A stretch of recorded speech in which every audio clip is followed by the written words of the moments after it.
A lot can change in 10 years, and Pokemon is no exception, which might be why Nintendo thought it was finally time to give Pokemon Ruby and Sapphire the update many fans have been clamoring for. And they're doing that by rebuilding the games from the ground up using the Pokemon X and Y engine, as well as incorporating many of X and Y's unique gameplay mechanics, on top of introducing a host of new features all its own too.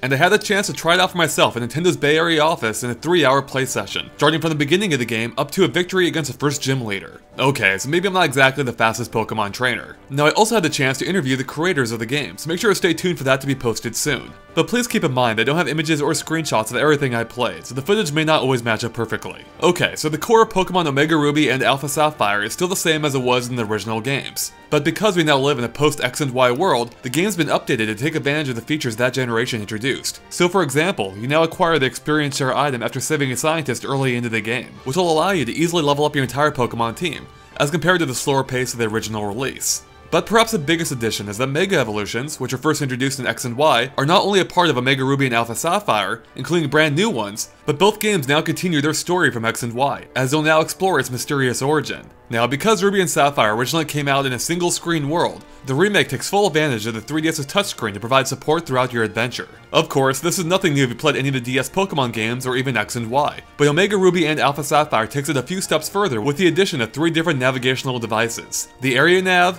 Dexnav, and Buzznav, the first 2 of which you'll gain access to early into the adventure, before the first gym. Now all 3 of them take up residence on the right side of the touchscreen, allowing you to cycle between them with ease simply by tapping on them. So here's what they can do. The Area Nav is basically a more in-depth map, detailing points of interest for each area, such as stores and Pokemon centers, as well as streamlining that traveling process, allowing you to fly to any city you've already visited simply by tapping its location on the touchscreen. Then there's a Buzznav, which provides you with updates of things happening in the Hoenn region, such as clues as to where you might be able to find certain Pokemon. And speaking of which, the Dexnav is where things get really cool, as this basically makes it way easier to find Pokemon. Essentially, anytime you encounter a new type of Pokemon, the Dexnav will display where you can find that same type by displaying its silhouette over nearby grassy regions on the map. So for example, I encountered some Beautiflies in a cutscene just before entering one of the game's towns. And though I didn't actually battle them, the Dexnav then displayed there's patches of grass I could expect to find them in nearby. It should greatly help streamline the process of tracking down some of those more elusive Pokemon. And the Dexnav also ties into a brand new gameplay mechanic: sneaking. You see, as you're exploring the game world now, you'll occasionally see a wild Pokemon's tail peeking out from below some tall grass. You'll then have the opportunity to try and sneak up on it without scaring it away. But in order to do so, you'll have to walk very slowly by just barely moving the circle pad. And once you get close, the Dexnav will pop up an alert on the touchscreen showing an image of the Pokemon's silhouette, as well as relevant information such as the Pokemon's type and level. So this new sneaking mechanic is yet another way in which the game eases the experience of trying to catch them all. Okay, now Pokemon's always been a social experience, and as you might expect, Omega Ruby and Alpha Sapphire will support local and online multiplayer much in the same way X and Y does. However, it also builds upon it with some smart additions to the secret base feature that returns from the original games. So basically, there are caves, trees, and other places hidden all over the world that can be turned into your own personal secret base, allowing you to outfit it with all kinds of decorations, like various furniture and even Pokemon plushies. These secret bases can then be shared with others in a variety of ways, such as online, or via QR codes, or with anyone you street pass with, populating your game with other people's secret bases in the same location that they decided to set up shop. And if you pay it a visit, you'll even be able to battle against a CPU version of that base's owner and their Pokemon team. Heck, you can even turn your secret base into a mini gym of sorts, with you acting as a gym leader, and you can position your friends as trainer obstacles. It should create a fun new challenge for anyone who stumbles across your secret base. Oh, and any secret bases you find yourself will then be marked on your Area Nav for future reference. Now, if you've played Pokemon X and Y before, then you already know what to expect from this game visually, which is to say, it's a huge improvement over pretty much every other Pokemon game prior to X and Y.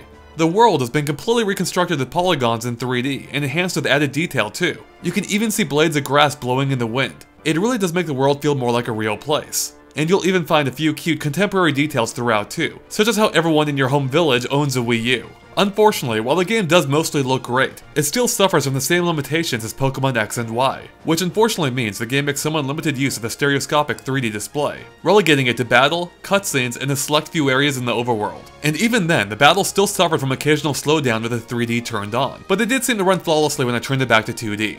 Overall, I thoroughly enjoyed my 3 hours of Pokemon Omega Ruby and Alpha Sapphire.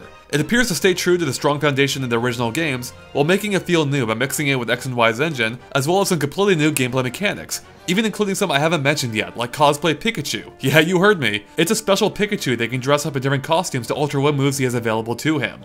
And luckily, you won't have long to wait to try the game for yourself, as the game comes out on November 21st.